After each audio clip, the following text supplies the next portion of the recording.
Sibiri janvier kalo tile 31 san 2026 DMS TV cɛna muso aw ni ce aw ni ɲantuma a y'aw bisimila DMS TV sanfɛ foli an ta n'u ban kanubaga n'a lamɛnbagaw bɛɛ lajɛlen Mali kɔnɔ ani Mali kɔ kan aw ka dɔn kibaru ni o wagati selen san'an ka da se an ka bi kunnafonibaw ma ni ka olu dɔw tulo kan an bɛ aw hakilina jigin k'aw bɛ se k'an dɛmɛ ni kunnafoniya nin kanni n'a carili ani k'aw hakilinaw di hakilina jɔyɔrɔ la wale kɔfɛ bi kunnafoniba minnu b'an bolo ni ka olu da aw tulo kan dɔw bɛ tali kɛ an ka Mali fintigilakaw olu cɛsirilen don fɛrɛ bɛɛ lajɛlen latigɛli la walasa ka se ka Mali fantan naani bɛɛ lajɛlen yɛrɛ kɔni lakana sabati o ko hukumu de la juma tɛmɛnen janvier kalo tile 30 san 2026 min yɛrɛ kɔni an ka état major général des armées ale bɛ bɔ ni ka communiqué kɛ communiqué min kɔnɔna état major kɔni b'a yira k'a fɔ ko alamisa tɛmɛnen janvier kalo tile 29 san 2026 ko kan ka Mali fintigilakaw ka sanfɛ kɛlɛkɛminɛnw yɛrɛ kɔni to jamana lakɔlɔsili baro la k'u taara bɔ bamaci wale maaw yɛrɛ kɔni ka ɲɔgɔn ye dɔ yɛrɛ kɔni kan Murja Sud est yan fanfɛla yɛrɛ kɔni fɛ ni yɛrɛ kofɔlen yɛrɛ kɔni bɛ Nara région de kɔnɔna na komi an ka Mali fintigilakaw ka sanfɛ kɛlɛkɛminɛnw yɛrɛ kɔni man ko yɛrɛ kɔni bila da kelen da la k'u ye fɛɛrɛ latigɛ ne ka o bamaci wale man yɛrɛ kɔni bɔnɛ u ni na teliya yɛrɛ kɔni na ko n'a fɔra ko min yɛrɛ kɔni Mali yɛrɛ kɔni k'ale puissance militaire yɛrɛ kɔni farafina continent kɔnɔna na maaw yɛrɛ kɔni t'i da o ko in yɛrɛ kɔni na nka an bɛ wagati min na i n'a fɔ ko bi a ma se bilen yɛrɛ kɔni Mali ale k'a yira diɲɛmɔgɔ la k'a fɔ k'ale yɛrɛ kɔni puissance militaire bilen ka d'a kan min yɛrɛ kɔni ye global fire power maaw yɛrɛ kɔni ka san 2026 classement ko yɛrɛ kɔni olu maaw yɛrɛ kɔni y'a yira k'a fɔ ko UEMOA zone yɛrɛ kɔni kɔnɔna na ko min yɛrɛ kɔni Mali ko ale de ye o puissance militaire fɔlɔ yɛrɛ kɔni ye wale min yɛrɛ kɔni kɛra sababu ni ye k'a tiɲɛtiga diɲɛmɔgɔ bɛɛ lajɛlen yɛrɛ kɔni ɲɛna k'a fɔ ko min yɛrɛ kɔni an ka Mali fintigilakaw yɛrɛ kɔni k'olu bɛ ka sanga yɛrɛ kɔni sɔrɔ kosɛbɛ Mali yɛrɛ kɔni ale ka tiɲɛ yɛrɛ kɔni seginna ma i n'a fɔ bɛɛ lajɛlen yɛrɛ kɔni kun bɛ a kalama cogo min san 2022 wagati ni coup d'état yɛrɛ kɔni kɛra an ka Mali jamana kɔnɔna na o wale yɛrɛ kɔni kɔfɛ min yɛrɛ kɔni ye CEDEAO ale ni UEMOA maaw yɛrɛ kɔni olu farala ɲɔgɔn kan ne ka sanction ta ka olu ɲɛsin Mali yɛrɛ kɔni ma o sanction yɛrɛ de kɔni kɔfɛ min yɛrɛ kɔni Mali ale y'a yira k'a fɔ ko a ma jɛ ni UEMOA ta yɛrɛ kɔni ka d'a kan ko UEMOA yɛrɛ kɔni bɛ ka i sen don sanction ko in na ko man ka tɛ ka kɛ ko UEMOA bɛ ka o baara min yɛrɛ kɔni kɛ ko bɛ tilenbaliya yɛrɛ kɔni kɔnɔna na nka wagati yɛrɛ kɔni na maa caman Mali yɛrɛ kɔni lamɛn nka an bɛ wagati min na i n'a fɔ ko bi min yɛrɛ kɔni UEMOA maaw ye o ye Mali ka tiɲɛ yɛrɛ kɔni segin a ma ka d'a kan araba tɛmɛnen janvier kalo tile 28 san 2026 UEMOA maaw yɛrɛ kɔni ye communiqué cari communiqué min kɔnɔna na UEMOA maaw yɛrɛ kɔni ka cour de justice maaw kɔni y'a yira k'a fɔ ko san 2022 wagati ko UEMOA yɛrɛ kɔni sanction minnu ta ni ka ɲɛsin Mali yɛrɛ kɔni ma ko tiɲɛ yɛrɛ kɔni na ko ni sanction ninnu tun bɛ tilenbaliya yɛrɛ kɔni kɔnɔna na o yɛrɛ de kɔni na UEMOA maaw yɛrɛ kɔni sanction fɛn ta Mali yɛrɛ kɔni kama san 2022 wagati UEMOA yɛrɛ kɔni bɛ sanction nin bɛɛ lajɛlen yɛrɛ kɔni annulé fɔ bɛɛ lajɛlen yɛrɛ kɔni kun b'a kalama cogo min yɛrɛ kɔni ye kunu juma ye janvier kalo tile 30 san 2026 min yɛrɛ kɔni an ka Mali conseil national de transition membre dɔ ni ale ye député kɔrɔ fɛnɛ an ka Mali jamana kɔnɔna na ni o ye Mamadu Awa Gassama ye i n'a fɔ bɛɛ lajɛlen yɛrɛ kɔni kun b'a kalama cogo min nin ka procès ko yɛrɛ kɔni kun bɛ cɛ nin don ko fɔlen yɛrɛ kɔni na a yɛrɛ k'a fɔ ko procès ko yɛrɛ kɔni hukumu yɛrɛ kɔni kɔnɔna na min ye Côte d'Ivoire kiiritigilamaw yɛrɛ kɔni ko le Mamadu Awa yɛrɛ kɔni Gassama condamné san 3 kaso kɛli yɛrɛ de kɔni na mɛ wagati min na i n'a fɔ ko bi wale min yɛrɛ kɔni kɛra kabako ko ye maa caman yɛrɛ kɔni bolo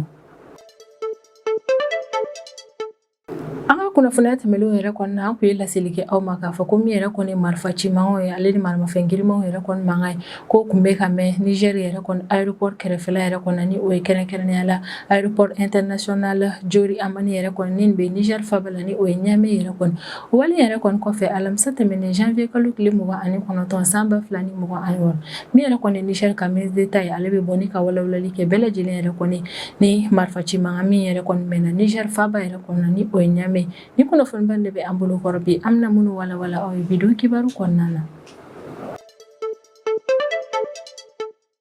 min yɛrɛ kɔni an ka Mali fintigilakaw olu yɛrɛ kɔni kɛ mɛ ni k'a yira diɲɛmɔgɔ bɛɛ lajɛlen la k'a fɔ ko sanga ani wagati k'u cɛsirilen don Mali jamana in yɛrɛ kɔni lakana sabati la walasa min yɛrɛ kɔni Mali jamana kɔnɔdenw n'u bolofɛ olu ka lakana yɛrɛ kɔni ka se ka sabati o ko hukumu yɛrɛ de kɔni na min yɛrɛ kɔni état major général des armées ale bɛ bɔ ni ka communiqué kɛ kunu juma janvier kalo tile 30 san 2026 communiqué min yɛrɛ kɔni kɔnɔna na état major b'a lase bɛɛ lajɛlen yɛrɛ kɔni ma k'a fɔ ko alamisa tɛmɛnen janvier kalo tile 29 san 2026 ko min yɛrɛ kɔni an ka Mali fintigilakaw ka vecteur aérien ye k'olu kun bɛ mission de reconnaissance dɔ yɛrɛ kɔnɔna na Murja zone yɛrɛ kɔnɔna na ko ka an ka Mali fintigilakaw ka sanfɛ kɛlɛkɛminɛw yɛrɛ kɔni to ka mission de reconnaissance yɛrɛ kɔnɔna na u taara bɔ banbaciwale jɛkulu maa dɔw yɛrɛ kɔni ka kɛlɛkɛcɛw yɛrɛ kɔni ka ɲɔgɔnye dɔ yɛrɛ kɔnɔna na Murja zone kofɔlen yɛrɛ kɔnɔna na ko ni banbaciwale man yɛrɛ kɔni kun bɛ ka u ka ɲɔgɔnyew yɛrɛ kɔni kɛ buguso dɔw yɛrɛ de kɔni fanfɛla yɛrɛ kɔnɔna na ni o yɛrɛ yɛrɛ kɔni bɛ Murja localité yɛrɛ kɔnɔna na ko yɛrɛ kɔni bɛ kɛrɛnkɛrɛnnenya la Murja sud est fanfɛla yɛrɛ de kɔni fɛ état-major yɛrɛ kɔni ka kɔrɔfɔla ka communiqué yɛrɛ kɔnɔna na ko kabini vecteur aérien yɛrɛ kɔni ni fɛn yɛrɛ kɔni u y'a dɔn k'a fɔ ko banbaciwale man yɛrɛ kɔni menace ye jamana kɔnɔdenw yɛrɛ kɔni ma ko kabini o wale yɛrɛ kɔni fɛnɛ dɔnna min ye vecteur aérien dɔ yɛrɛ kɔni hale bilala ni ka taa farapu kɛ ka ɲɛsin banbaciwale man yɛrɛ kɔni ma u ka ni ɲɔgɔn dalajɛ yɔrɔ yɛrɛ kɔni na ko farapu min kɛra ni ka ɲɛsin ni banbaciwale man yɛrɛ kɔni ma ko farapu min yɛrɛ kɔni kɔnɔna na banbaciwale maa minnu yɛrɛ kɔni sara o ye banbaciwale maa 10 ani kɔ boyanko yɛrɛ de kɔni communiqué yɛrɛ kɔni kɔnɔna na min état-major général des armées a bɛ hakili sigi kuma fɔ Mali jamana kɔnɔdenw bɛɛ lajɛlen k'a yira k'a fɔ ko min yɛrɛ kɔni an ka Mali fintigilakaw ka baara ye ni o de ye ka jamana fantan naani bɛɛ lajɛlen yɛrɛ kɔni lakana sabati ko min yɛrɛ kɔni an ka Mali fintigilakaw ka o baara in ye k'alisa k'u cɛsirilen don o ko in yɛrɛ kɔnɔna ko u bɛ ka baara in yɛrɛ kɔni kɛ ni cɛsiri ale ni baara kɛ ko ɲuman de ye walasa ka se ka fɛɛrɛ bɛɛ lajɛlen tigɛ min yɛrɛ kɔni Mali jamana kɔnɔdenw olu n'u bolofɛnw ka lakana ka se ka sabati jamana in fantan naani bɛɛ lajɛlen na ni yɔrɔ yɛrɛ kɔnɔna an bɛ foliba kɛ ni ka ɲɛsin an ka Mali fintigilakaw yɛrɛ kɔni ma ka d'a kan sanga ani wagati u bɛ ka yira diɲɛmɔgɔ bɛɛ lajɛlen na k'a fɔ k'u bɛ se ka Mali jamana yɛrɛ kɔni lakana wa sanga ani wagati ni maa min yɛrɛ kɔni bɛ kungo yɛrɛ kɔni kɔnɔna na su fara tile kan walasa ka se ka fɛɛrɛ bɛɛ lajɛlen tigɛ min ye an Mali jamana kɔnɔdenw an ka se ka da lafiya yɛrɛ kɔni kɔnɔna na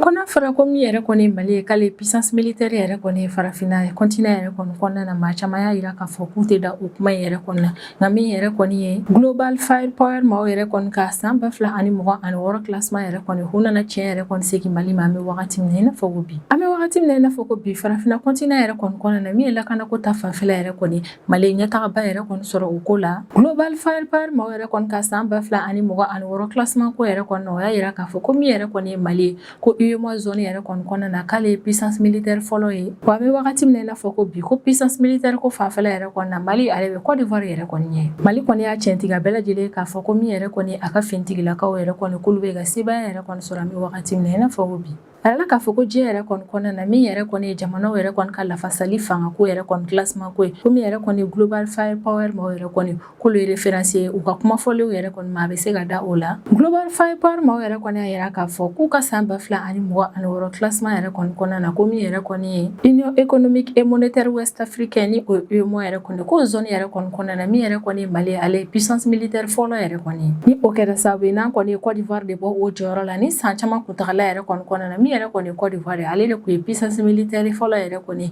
zone UEMOA yɛrɛ kɔni kɔnɔna na a yɛrɛ k'a fɔ ko min yɛrɛ kɔni ye global firepower maaw yɛrɛ kɔni ka classement ko yɛrɛ kɔni k'u b'a kɛ ni critère 60 yɛrɛ de kɔni kan k'u ka critère ko yɛrɛ kɔni na i ka jamana fintigilakaw ye hakɛya min ye o b'a la sanfɛ kɛlɛkɛminɛw fo ka taa se jikan kɛlɛkɛminɛ minnu b'i bolo u b'olu fɛnɛ jate i bɛ wari min yɛrɛ kɔni bɔ n'i k'a don i ka jamana lafasali ko la u b'o fɛnɛ jate logistique fo ka taa se jamana ka lafasali budget yɛrɛ kɔni ma o n'a ɲɔgɔnna fɛn caman min yɛrɛ kɔni global firepower maaw yɛrɛ kɔni u bɛ nin bɛɛ lajɛlen yɛrɛ de kɔni fara ɲɔgɔn kan n'i ka sɔrɔ ka u ka classement yɛrɛ de kɔni kɛ global firepower maaw yɛrɛ kɔni b'u ka classement min yɛrɛ kɔni bɔ o bɛ kɛ sababu ye ni jamana minnu yɛrɛ kɔni ye musakaba bɔ n'i k'a don u ka lafasali ko yɛrɛ kɔni na ka se ka o jamanaw yɛrɛ kɔni lakodɔn ni classement kɛli de ye ko zone UEMOA yɛrɛ kɔni fɛnɛ kɔfɛ ni an bɛ wagati min na i n'a fɔ ko bi zone UEMOA yɛrɛ kɔni kɔnɔna na Mali ye puissance militaire fɔlɔ yɛrɛ kɔni ko zone UEMOA yɛrɛ kɔni fɛnɛ kɔfɛ ko CEDEAO yɛrɛ kɔni kɔnɔna na min ye Mali ye ale ye puissance militaire filanan yɛrɛ kɔni ye ni an bɛ wagati min na i n'a fɔ ko bi CEDEAO yɛrɛ kɔni kɔnɔna na min ye Nigeria ye ale de ye puissance militaire fɔlɔ yɛrɛ kɔni ye farafinna continent kɔnɔna na Nigeria ale ye puissance militaire sabanan ye wa diɲɛ yɛrɛ kɔni kɔnɔna na Nigeria ye puissance militaire 33 yɛrɛ de kɔni ko farafinna continent yɛrɛ kɔni kɔnɔna na Mali ale kɔni ye puissance militaire 17 de ye wa diɲɛ yɛrɛ kɔni kɔnɔna na Mali ale ye puissance militaire 104 yɛrɛ de kɔni ye global firepower maaw yɛrɛ kɔni ka classement yɛrɛ kɔni ka jate la Mali ka ɲɛtaga yɛrɛ kɔni sɔrɔli a ka jamana fintigilakaw yɛrɛ kɔni ka kow yɛrɛ kɔni na o kɔni y'a yira k'a fɔ ko min yɛrɛ kɔni an ka Mali furancɛ fanga autorité k'olu yɛrɛ kɔni u seko n'u damayira kɛ o ko yɛrɛ de kɔni bɛ ka tiɲɛtigiya ka d'a kan i n'a fɔ bɛɛ lajɛlen yɛrɛ kɔni ye cogo min an ka Mali furancɛ fanga ɲɛmaa ninnu bɛ musaka yɛrɛ kɔni bɔ kosɛbɛ ni ka don jamana fintigilakaw ale ni kɛlɛkɛminɛw yɛrɛ kɔni na o ko yɛrɛ de kɔni bɛ ka tiɲɛtigiya ni classement ko yɛrɛ kɔni fɛ ko UEMOA zone yɛrɛ kɔni kɔnɔna na Mali yɛrɛ kɔni kɔfɛ min yɛrɛ kɔni ye Côte d'Ivoire ye ale de ye puissance militaire filanan yɛrɛ kɔni ye UEMOA zone kɔnɔna na farafinna continent yɛrɛ kɔni kɔnɔna na Côte d'Ivoire ale ye puissance militaire muganan ye wa diɲɛ yɛrɛ kɔni kɔnɔna na Côte d'Ivoire ye puissance militaire 180 yɛrɛ de kɔni ye farafinna continent yɛrɛ kɔni kɔnɔna na min ye Niger yɛrɛ kɔni ale ye puissance militaire 26 de ye wa diɲɛ yɛrɛ kɔni kɔnɔna na Niger ale ye puissance militaire 120 yɛrɛ de kɔni ye UEMOA zone yɛrɛ kɔni kɔnɔna na Sénégal Burkina Faso ale ni Benin olu kɔni ka jɔyɔrɔ yɛrɛ kɔni bɛ tali kɛ min ye Sénégal yɛrɛ kɔni UEMOA zone kɔnɔna na ale ye puissance militaire 4 ye Burkina Faso ale ye puissance militaire 5 ye UEMOA zone kɔnɔna na min fɛnɛ ye Benin ale ye puissance militaire 6 yɛrɛ kɔni UEMOA zone kɔnɔna na farafinna continent yɛrɛ kɔni kɔnɔna na Sénégal ale ye puissance militaire 29 ye min ye Burkina Faso ye ale ye puissance militaire 30 ye min fɛnɛ ye Benin ale ye puissance militaire 35 yɛrɛ de kɔni ye farafinna continent yɛrɛ kɔni kɔnɔna na min ye Égypte yɛrɛ kɔni ale de ye première puissance yɛrɛ kɔni ye wa san caman yɛrɛ kɔni ale ye wa an bɛ wagati min na i n'a fɔ ko bi ale bɛ to a ka o jɔyɔrɔ in na wa diɲɛ yɛrɛ kɔni kɔnɔna na Égypte ale ye puissance militaire 19 yɛrɛ de kɔni ye an kɔni bɛ wagati min na i n'a fɔ ko bi global firepower maaw yɛrɛ kɔni ka nin classement yɛrɛ kɔni kan ka yira bɛɛ lajɛlen yɛrɛ kɔni na k'a fɔ ko min yɛrɛ kɔni ye Mali fintigilakaw ko n'a bɛ ka yira k'a fɔ ko Mali fintigilakaw yɛrɛ kɔni bɛ ka sanga sɔrɔ k'u kɔni bɛ ka sebaya sɔrɔ ni kɛlɛkɛminɛn ɲumanw yɛrɛ kɔni ko maa minnu tɛ dɔw la ni ko in yɛrɛ kɔni b'a yira k'a fɔ k'u bɛɛ lajɛlen de ye tiɲɛ ka da k'a yira la k'a fɔ ko min yɛrɛ kɔni ye Mali ye zone UEMOA yɛrɛ kɔni kɔnɔna na ale de puissance militaire fɔlɔ yɛrɛ kɔni o ko in yɛrɛ kɔni na a bɛ Côte d'Ivoire yɛrɛ de kɔni bɔ a jɔyɔrɔ la ni ka o kɛ filanan yɛrɛ kɔni zone UEMOA yɛrɛ kɔni kɔnɔna na an bɛ wagati min na i n'a fɔ ko bi min yɛrɛ kɔni ye Mali ka tiɲɛ ye ko o seginna a yɛrɛ ma yɛrɛ kɔni i n'a fɔ bɛɛ lajɛlen yɛrɛ kɔni b'a kalama cogo min fanga dafiri kɛlen an ka Mali jamana yɛrɛ kɔni kɔnɔna na san 2021 wagati wale yɛrɛ kɔni kɔfɛ san 2022 wagati min yɛrɛ kɔni ye CEDEAO ni UEMOA yɛrɛ kɔni olu farala ɲɔgɔn kan ni ka sanction dɔw yɛrɛ kɔni ta ka ɲɛsin Mali jamana yɛrɛ kɔni ma sanction min yɛrɛ kɔni kuma cayara Mali jamana kɔnɔna na kosɛbɛ fa ko yɛrɛ kɔni nana kɛ wulikajɔba ye Mali jamana yɛrɛ kɔni kɔnɔna na o wale yɛrɛ de kɔni kɔfɛ min ye Mali autorités yɛrɛ kɔni olu taara UEMOA maaw yɛrɛ kɔni ka cour de justice maaw yɛrɛ kɔni yɔrɔ la ni ka taa plainte yɛrɛ kɔni tigɛ k'a yira k'a fɔ ko UEMOA filɛ ni ka nin sanction min ta ka ɲɛsin Mali yɛrɛ kɔni ma ko sanction yɛrɛ kɔni bɛ tilenbaliya yɛrɛ kɔni kɔnɔna na kabini o wale yɛrɛ de kɔni kɛra an y'a ye k'a fɔ araba tɛmɛnen janvier kalo tile 28 san 2026 min yɛrɛ kɔni UEMOA maaw ka cour de justice olu b'u ka décision yɛrɛ kɔni bɔ ni ko hukumu na Union économique et monétaire ouest africaine ni o ye UEMOA maaw yɛrɛ kɔni olu ka cour de justice maaw yɛrɛ kɔni sɔnna ma k'a fɔ ko tiɲɛ yɛrɛ kɔni na san 2022 wagati min yɛrɛ kɔni UEMOA ye k'a ye sanction minnu ta ni ka ɲɛsin Mali yɛrɛ kɔni ma ko sanction ninnu yɛrɛ kɔni tun bɛ tilenbaliya kɔnɔna na ko sanction ninnu tun man kan tɛ ka taa cogoya si la ni ka ɲɛsin Mali jamana yɛrɛ kɔni ma wale min kɛra sababu ye ni ka Mali ka tiɲɛ yɛrɛ kɔni sigi a ma ka d'a kan kabini nin sanction yɛrɛ kɔni ta wagati Mali y'a yira k'a fɔ ko sanction yɛrɛ kɔni bɛ tilenbaliya de kɔnɔna na UEMOA ka cour de justice maaw yɛrɛ kɔni ka nin arrêt yɛrɛ kɔni kɔnɔna na o y'a yira k'a fɔ ko san 2022 juillet kalo tile 9 wagati ko UEMOA maaw yɛrɛ kɔni décision min yɛrɛ kɔni ta n'o décision yɛrɛ kɔni kɔnɔna na o ye sanction ta ni ka ɲɛsin Mali yɛrɛ kɔni ma UEMOA ka cour de justice maaw bɛ o sanction nin bɛɛ lajɛlen yɛrɛ kɔni annulé wa UEMOA ka cour de justice maaw yɛrɛ kɔni y'a yira k'a fɔ ko UEMOA maaw yɛrɛ kɔni ni sanction min ta ni ka ɲɛsin Mali yɛrɛ kɔni ma ko min yɛrɛ kɔni ye sariya kɛrɛnkɛrɛnnen foyi yɛrɛ kɔni ye k'o tɛ yen nɔ ni UEMOA maaw y'u sinsin o kan ka sɔrɔ k'a fɔ k'u bɛ nin sanction yɛrɛ kɔni ta Mali kan ko yɛrɛ de kɔni olu bɛ sanction yɛrɛ kɔni bɛɛ lajɛlen annulé hakilila jiginna san 2022 janvier kalo ni juillet kalo yɛrɛ kɔni ɲɔgɔn cɛ la min ye UEMOA ale ni CEDEAO maaw yɛrɛ kɔni olu bolo di ɲɔgɔn ma ni k'a sɔrɔ ko ale ni wariko sanction girimanbaw yɛrɛ kɔni ta ka ɲɛsin Mali yɛrɛ kɔni ma walasa fanga dafiri min yɛrɛ kɔni kɛra Mali jamana kɔnɔna na ni o nana kɛ sababu ye ka na ni furancɛ fanga an ka Mali jamana kɔnɔna na ka se ka o furancɛ fanga man yɛrɛ kɔni diyagoya wajibiya walasa u ka na ni calendrier dɔ yɛrɛ kɔni ye ko proposition yɛrɛ kɔni kɛ CEDEAO maaw la CEDEAO maaw yɛrɛ kɔni na sɔn calendrier ko min yɛrɛ kɔni ma komi Mali autorités yɛrɛ kɔni ma sɔn CEDEAO maaw yɛrɛ kɔni ka kuma ma CEDEAO maaw yɛrɛ kɔni ni UEMOA y'u bolo di ɲɔgɔn ma ni ka wariko ale ni sɔrɔ ko sanction girimanbaw ta ni ka ɲɛsin Mali yɛrɛ kɔni ma UEMOA ni CEDEAO maaw y'u bolo di ɲɔgɔn ma ni ka sanction mun ta ka ɲɛsin Mali yɛrɛ kɔni ma o sanction ni yɛrɛ kɔni dɔw la min ye frontière datuguli Mali la o kun b'a la Mali ka wari minnu yɛrɛ kɔni kun maralen yɛrɛ kɔni don UEMOA yɛrɛ kɔni kɔnɔna na u y'o wari nin bɛɛ lajɛlen yɛrɛ kɔni gelé Mali tɛ se ka maga a la min yɛrɛ kɔni feere ni sanni ko yɛrɛ kɔni tɛmɛnen Mali ni a kɛrɛfɛ jamanaw yɛrɛ kɔni ɲɔgɔn cɛ la dankarila o fɛnɛ yɛrɛ kɔni na min yɛrɛ kɔni UEMOA ni CEDEAO ma u y'u bolo di ɲɔgɔn ma ni ka nin sanction ba nin de ta ni ka ɲɛsin Mali yɛrɛ kɔni ma ni wagati in na kabini CEDEAO ni UEMOA ma yɛrɛ kɔni décision yɛrɛ kɔni ta kabini san 2022 février kalo wagati min yɛrɛ kɔni Mali autorité yɛrɛ kɔni olu taara requête yɛrɛ kɔni bila UEMOA yɛrɛ kɔni ka cour de justice ma yɛrɛ la walasa nin décision min yɛrɛ kɔni taara UEMOA ni CEDEAO ma yɛrɛ kɔni fɛ ka fɛɛrɛ latigɛ ni ka décision yɛrɛ kɔni annulé wa wagati yɛrɛ kɔni na Mali a yira k'a fɔ ko UEMOA filɛ ni ka nin sanction min yɛrɛ kɔni ta ni ka ɲɛsin Mali yɛrɛ kɔni ma ko sanction yɛrɛ kɔni bɛ tilenbaliya de kɔnɔna na k'a man kan tɛ ka kɛ cogoya si la UEMOA ka cour de justice ma yɛrɛ kɔni y'a yira k'a fɔ ko min yɛrɛ kɔni ye sanction nin yɛrɛ kɔni fɛnɛ tali yɛrɛ kɔni kɔfɛ ka yira k'a fɔ ko bɛ tilenbaliya yɛrɛ kɔni kɔnɔna na ko min yɛrɛ fɛnɛ ye UEMOA ka chef d'état ma yɛrɛ kɔni ka conférence ye n'u ka o conférence yɛrɛ de kɔni senfɛ u ye nin sanction ta ni ka ɲɛsin Mali yɛrɛ kɔni ma ko o conférence yɛrɛ kɔni kɛyɔrɔ fɛnɛ na ko tilenbaliya yɛrɛ kɔni fɛnɛ donna ye ka d'a kan ko o man yɛrɛ kɔni sariya sɔsɔ UEMOA yɛrɛ kɔni kɔnɔna na sariya dɔ yɛrɛ kɔni bɛ yen min b'a yira k'a fɔ ko UEMOA chef d'état ma yɛrɛ kɔni ka conférence ɲɔgɔn ye u bɛɛ lajɛlen yɛrɛ kɔni kan ka kɛ jamana min yɛrɛ kɔni bɛ UEMOA kɔnɔna na nka don min UEMOA ma yɛrɛ kɔni ka chef d'état ma yɛrɛ kɔni bɛ nin décision ta ni ka ɲɛsin Mali yɛrɛ kɔni ma o y'a sɔrɔ o tun bɛ réunion na yɔrɔ min yɛrɛ kɔni na o tun ye Ghana jamana yɛrɛ de kɔni ye Ghana dun yɛrɛ kɔni tɛ UEMOA kɔnɔna na wa UEMOA cour de justice ma ye o tiɲɛ fɛnɛ sigi Mali ma k'a yira k'a fɔ k'ale décision yɛrɛ kɔni taara yɔrɔ min o fɛnɛ bɛ tilenbaliya kɔnɔna na ka d'a kan décision yɛrɛ kɔni ta yɔrɔ kun tɛ Ghana jamana yɛrɛ kɔni sabula min ye Ghana jamana ale tɛ UEMOA yɛrɛ kɔni na wa UEMOA ka cour de justice ma yɛrɛ kɔni y'a yira k'a fɔ ko kiriko ta fanfɛla yɛrɛ kɔni na ko UEMOA yɛrɛ kɔni ka chef d'état ma taara nin conférence ɲɔgɔn ye min yɛrɛ kɔni kɛ Ghana jamana kɔnɔna na ko kiriko ta fanfɛla yɛrɛ kɔni na ko décision yɛrɛ kɔni kun man kan tɛ ka labaara cogoya si la ka d'a kan a ma ta a ta yɔrɔ yɛrɛ kɔni na o de kɔni na UEMOA ma kɔni y'a yira k'a fɔ ko kabini don min u bɛ ka nin communiqué yɛrɛ kɔni kɛ ko min yɛrɛ kɔni ye UEMOA ye sanction minnu ta ni ka ɲɛsin Mali yɛrɛ kɔni ma ko sanction nin bɛɛ lajɛlen yɛrɛ kɔni annulé la ka d'a kan sanction nin bɛ tilenbaliya kɔnɔna na kun tɛ se ka ta cogoya si la ni ka ɲɛsin an ka Mali jamana yɛrɛ kɔni ma UEMOA ma ka cour de justice ma ka nin arrêt yɛrɛ kɔni kɔnɔna na u bɛ sinsin a kan kosɛbɛ ko UEMOA yɛrɛ kɔni ka baara yɛrɛ kɔni bɛnnen don wariko ale ni sɔrɔko de ma ko yɛrɛ de kɔni na UEMOA yɛrɛ kɔni ka sariyaw yɛrɛ kɔni kɔnɔna na sariya kɛrɛnkɛrɛnnen foyi yɛrɛ kɔni tɛ yen nɔ min yɛrɛ kɔni b'a yira k'a fɔ ko CEDEAO yɛrɛ kɔni bɛ se ka décision dɔw yɛrɛ kɔni ta ko décision yɛrɛ kɔni bɛ se ka labaara UEMOA maaw yɛrɛ kɔni fɛ o yɛrɛ de kɔni na nin yɔrɔ in na an b'a da bɛɛ lajɛlen yɛrɛ kɔni tulo kan k'a fɔ ko min yɛrɛ kɔni ye Mali ye ale fura dama nin ko in yɛrɛ kɔni na a bɛ tiɲɛ yɛrɛ kɔni k'a y'a yira k'a fɔ ko UEMOA yɛrɛ kɔni ka ko ni CEDEAO yɛrɛ kɔni tɛ ɲɔgɔn ɲɛ sira la ko min ye CEDEAO ale tɛ se ka décision yɛrɛ kɔni ta UEMOA k'a fɔ k'a b'o ko kelen yɛrɛ kɔni laban ko yɛrɛ de kɔni na min ye UEMOA maaw yɛrɛ kɔni ka cour de justice olu fɛnɛ nana tiɲɛtigiya k'a fɔ ko a sariya foyi yɛrɛ kɔni kɛrɛnkɛrɛnnen tɛ UEMOA kɔnɔna na min b'a yira k'a fɔ ko CEDEAO bɛ se ka décision dɔ yɛrɛ kɔni ta min ye UEMOA ale fɛnɛ bɛ décision yɛrɛ kɔni labaara